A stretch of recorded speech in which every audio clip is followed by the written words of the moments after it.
Kisah di sebuah kerajaan. Belum katanya. Oke. Orang dia udah beda musik di mana? Oke, butuh mic. Butuh mic. Boleh dipegangin aja gitu ya. Dipegangin. Mau butuh mic? Butuh mic. Oke, butuh. Ayo jangan apa nunjuk-nunjuk gini dong. Oh, oke, siap. Semangat. Alicia.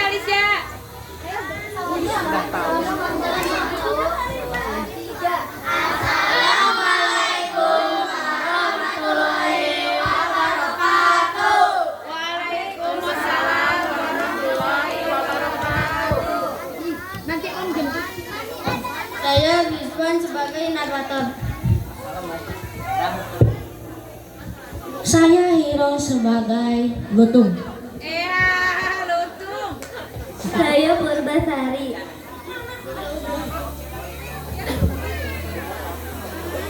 Saya sebagai Purbararang. Saya sebagai Deang Tandakang. Saya sebagai Prabu. Alah, Musa Prabu. Saya sebagai Permasyuri. Alah, Sion. Saya sebagai Nenek Sihir.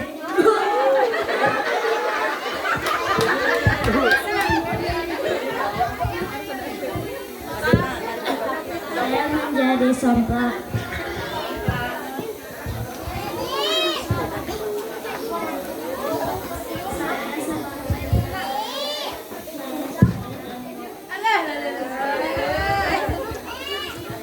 Saya sebagai Patih.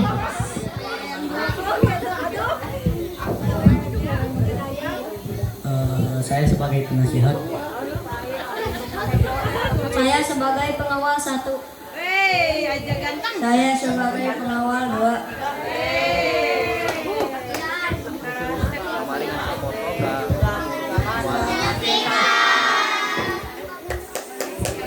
Oke, tepuk tangannya sekali lagi.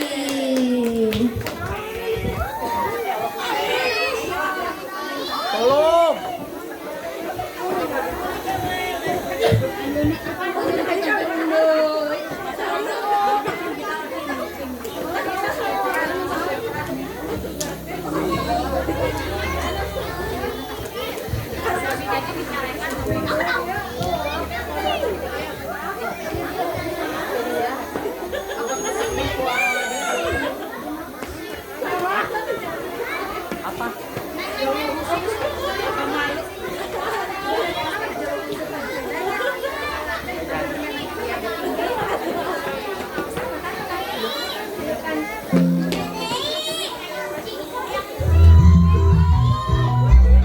Inilah dia drama Lutung Asarum dari kelas 5.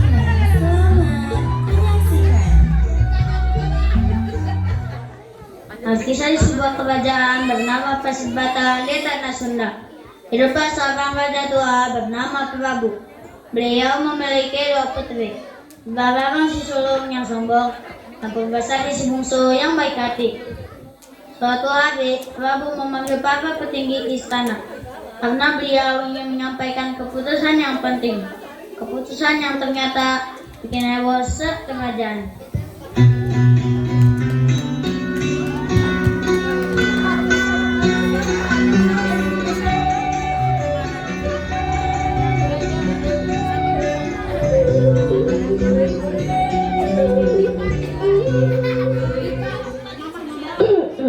Permaisuriku, aku sudah lama melakukan ini. Aku sudah tua, kakiku pegel, punggungku encok.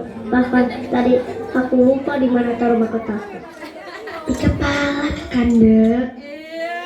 Oh iya, nah itu maksudnya. Aku sudah mulai pikun. Sudah saatnya aku turun tahta untuk memilih pemimpin baru. Mohon maaf Prabu, jangan tunjuk saya. Saya masih mempunyai cita-cita untuk menjadi model.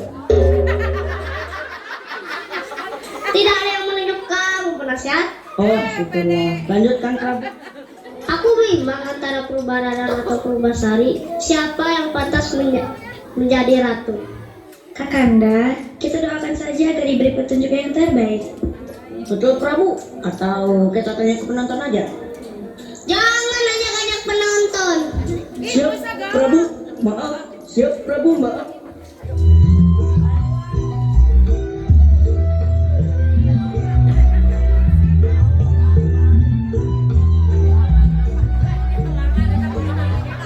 Sementara itu di kampung Bababang, sang kakak sedang menunggu sang bapaknya dengan tidak sabar.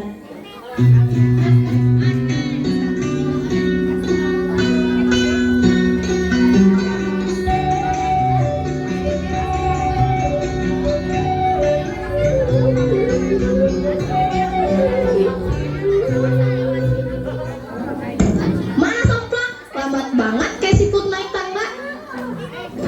Sabar kakak, pasti Somplak lagi sibuk. Ah, kamu ini selalu saja membela dia. Permisi Tuan Putri, ini nasi goreng spesial untuk Tuan Putri Purbararang dan Tuan Putri Purbasari. Mau makan di mana Tuan Putri? Situ saja. Puih, nasi goreng apaan ini? Kurang asin, kurang gurih, kurang pedas, pokoknya kurang semuanya. Mohon maaf Tuan Putri, kurang apa lagi ya? Kurang enak. Bawa ke kamarku dan bikin yang baru, cepat. Somplak, ini enak kok, jangan sedih ya. Serius Tuan Putri? Iya, daripada mubazir, nasi goreng kakak kamu makan aja ya. Nah, boleh, makasih Tuan Putri.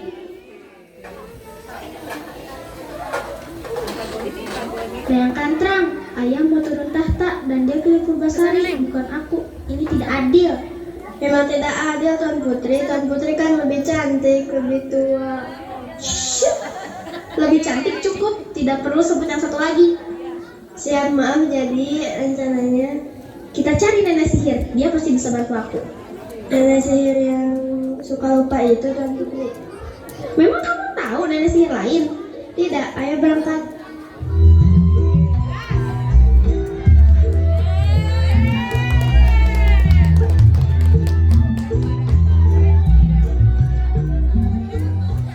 Di rumah nenek sihir di pinggir hutan, tempat berantakan penuh botol-botol aneh. Nenek sihir duduk mengantuk.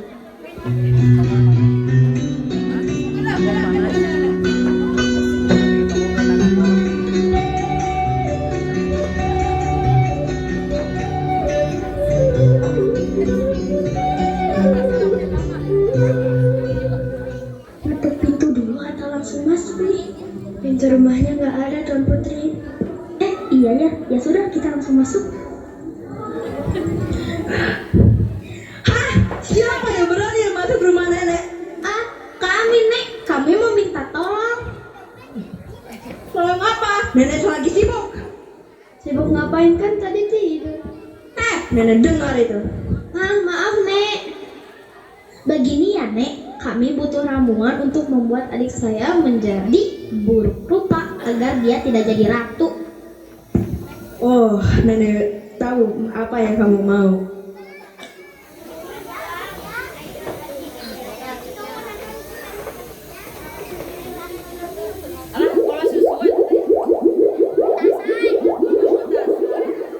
Jingko jangka jing ramuan bau hitut campurkan ramuan ini ke dalam makanan adikmu. Seketika dia akan berubah buruk rupa. Makasih Nek, pintar banget Nenek. Tapi ingat, ini harus yang ya, makasih Nek, kita buru-buru. Nenek mau bilang, ini harus yang botol merah, bukan botol yang hijau. Ini, waduh, salah kasih deh.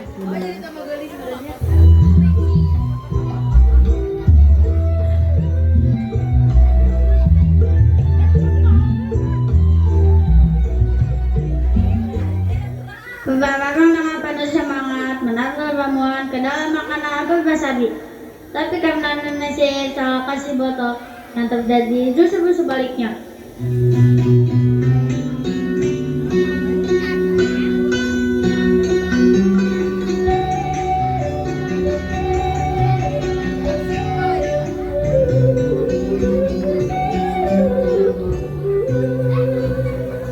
Adikku sayang, kakak mau antar makananmu sendiri hari ini.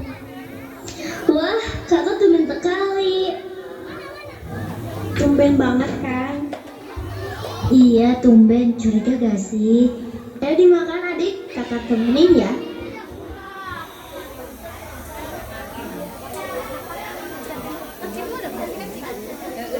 Tuan Putri, wajah Tuan Putri hari ini bersinar sekali. Iya, cantiknya 10 kali lipat dari biasanya. Kalian bisa aja mau wajah lebih ya? Bukannya tadi Tuan Putri mau dikasih ramuan sama Kak Purbararang?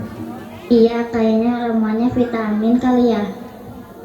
Jangan keras-keras, nanti Tuan Putri Purbararang dengar. Kayaknya udah dengar deh. Kok malah makin cantik? Mungkin ramuannya salah, Tuan Putri. Nenek itu salah kasih ramuan ya? Kita harus balik lagi sih.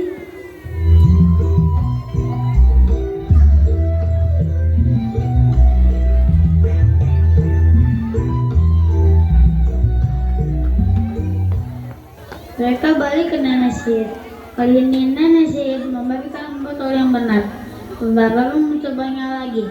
Dan kali ini berhasil. Purba Sari terkena kutukan penyakit kulit.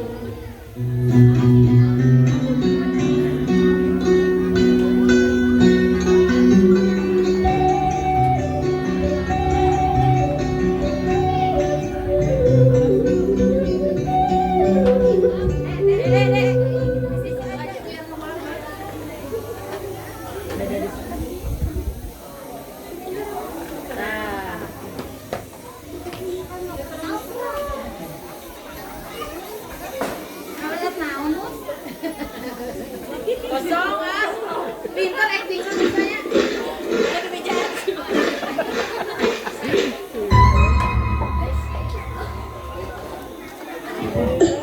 Purbasari, apa yang terjadi dengan wajahmu?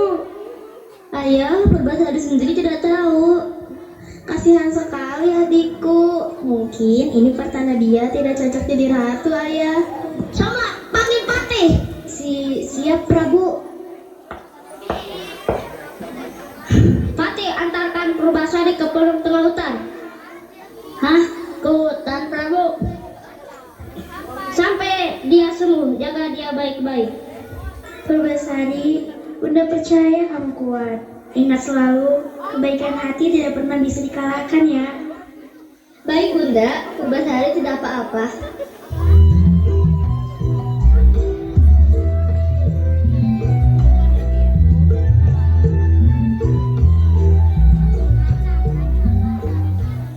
Sementara itu, di sudut istana, Dayang 1 dan Dayang 2 duduk gelisah sambil kerja.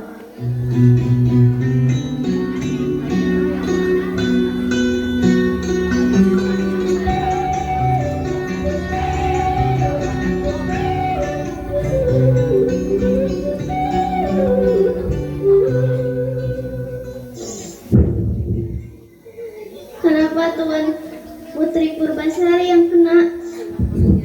Padahal dia yang paling baik di istana ini. Iya, tiap hari kita yang dimarah-marahin Tuan Putri Purbararang. Tuan Putri Purbasari yang selalu bela kita. Semoga Tuan Putri baik-baik saja di hutan sana. Iya, kita doain ya Kak. Kalian kenapa nangis? Ya, aku juga mau ikut nangis ah. Sebenarnya kenapa sih kalian ini? Tuan Putri Purbasari dibuang ke hutan, Sompak. Oh iya, Tuan Putri. Semoga beliau baik-baik aja ya. Iya, kita semua doain beliau. Yang penting kita jaga istana baik-baik sampai beliau kembali. Betul, pasti Tuan Putri Purbasari kembali lagi.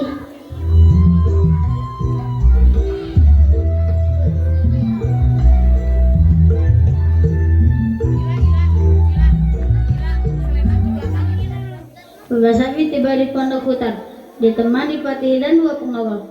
Agak pengawal terlihat ketakutan.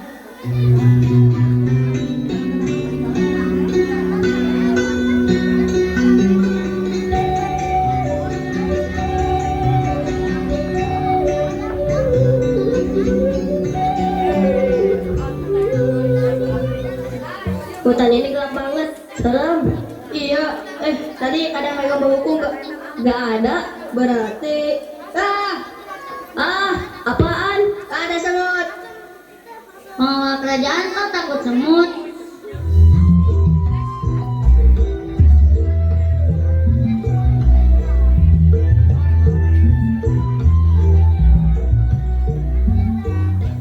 Di tengah hutan, Basawi duduk sendirian.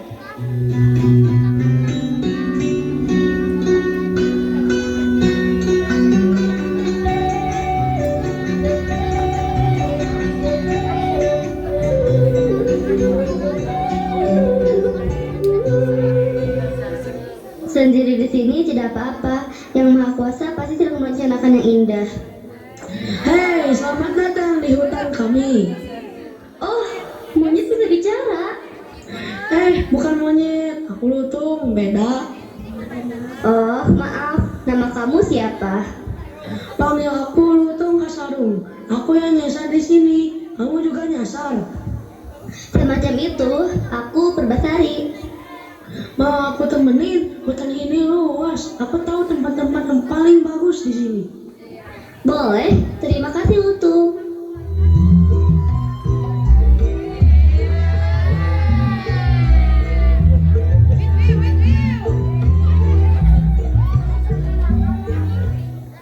Lutung mengajak Purbasari jalan-jalan. Ia menutup mata Purbasari, lalu membawanya ke sebuah telaga yang indah.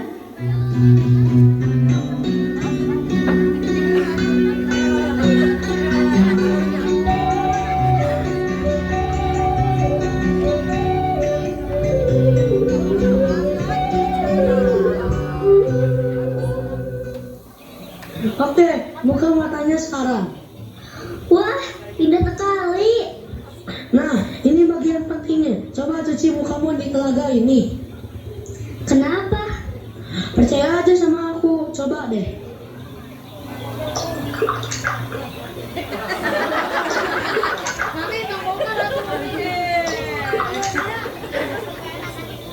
Lutung, wajahku sembuh. Kan, aku bilang percaya aja. Kamu siapa sebenarnya? Ini nanti kamu tahu sendiri. Ayo kita balik ke pondok. Pasti ada yang nyering kamu.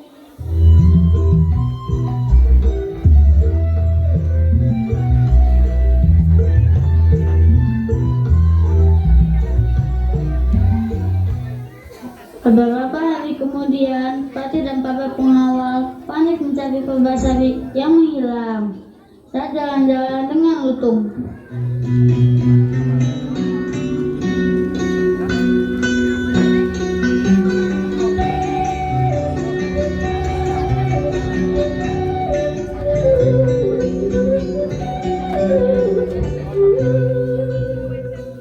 Kalian sudah cari kemana saja? Sudah ke sana Tuan Patih. Sudah ke sini juga Tuan Patih. Kalau sudah ke sana dan ke sini, kenapa belum ketemu? Karena Tuan Putri tidak mau ditemukan.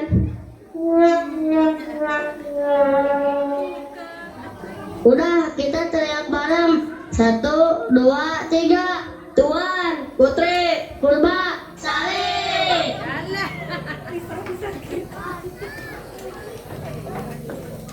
Itu Tuan Putri kita. Beda banget, aku sampai lupa napas. Tuan Putri, wajah Tuan Putri sudah sembuh. Iya, ada yang membantu aku, Patih. Kebetulan sekali, besok ada pelantikan Tuan Putri Purbalarang menjadi ratu. Tuan Prabu minta Tuan Putri hadir. Baiklah, aku ingin menyaksikan yang aku dilantik.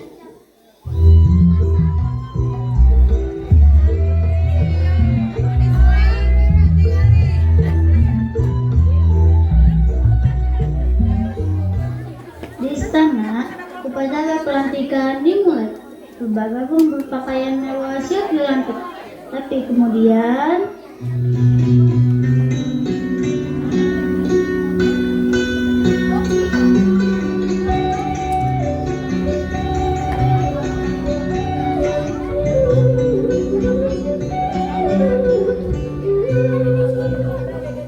karena Purbasari tidak hadir, sampai matahari di atas kepala, maka kok bisa sembuh? Kok bisa balik lagi sih? Mungkin ramuannya habis masa berlakunya, Tuan Putri. Ramuan bisa kadaluarsa. Purbasari, kamu sembuh, nak. Iya ya, Purbasari sudah sembuh. Ayah, ini tidak adil. Aku yang harusnya jadi ratu, aku yang sulung. Purbararang, seorang ratu harus baik hati, bukan yang hanya tua dan umurnya. Betul Prabu. Dan ingat kemarin ada nenek-nenek mau nyebrang, bukannya ditolong, mau ajak konten TikTok sampai hampir jatuh tuh nenek. Ya, itu tren nasihat. Tren bukan alasan buat gak berbuat baik, Tuan Putri. Lagi pula, seorang ratu harus punya pasangan. Purbasari, apakah kamu sudah memilih? Betul. Hah? Aku? Kamu sudah menolongku, menemani aku, dan mengajarkanku untuk tetap kuat. Maukah kamu menjadi raja di kerajaan ini? Tapi aku seorang lutung, Purbasari. Mau jadi ratu, rajanya monyet. Namaku sebenarnya Pangeran Guru Minda dari Kayangan. Aku terkena kutukan karena kelalaianku. Dan Purbasarilah yang membantu aku menemukan kembali kebaikan sejati. Tuan Putri, itu pangeran dari Kayangan. I know. Berarti Tuan Putri kalah ini mah. Aku tahu dayang kantrang.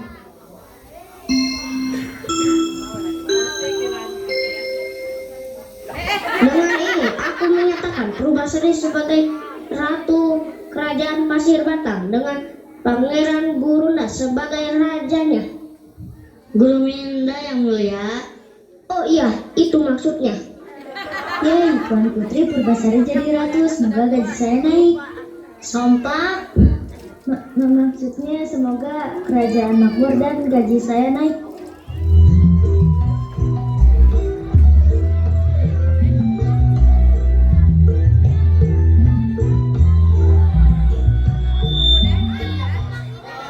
Dan begitulah kisah Lutung Kasarung dari Tanah Sunda.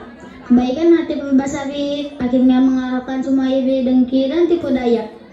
Dan dari cerita ini, ada pesan yang ingin kami sampaikan.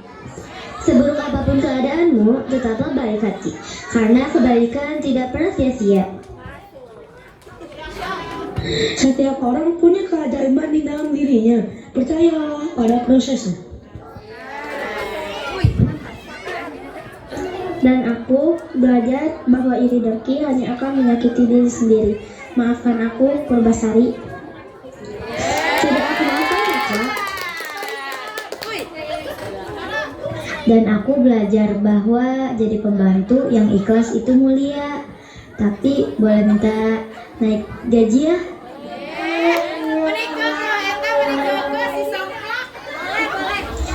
Anak-anakku, dari cerita ini kita belajar jangan melihat orang lain dari penampilannya. Jadilah anak yang baik hati, jujur, dan saling menghargai. Karena kebaikan akan membawa kebahagiaan.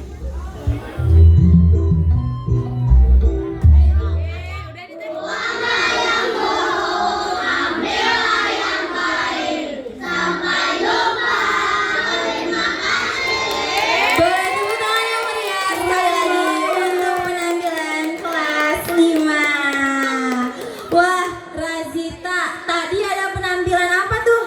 Drama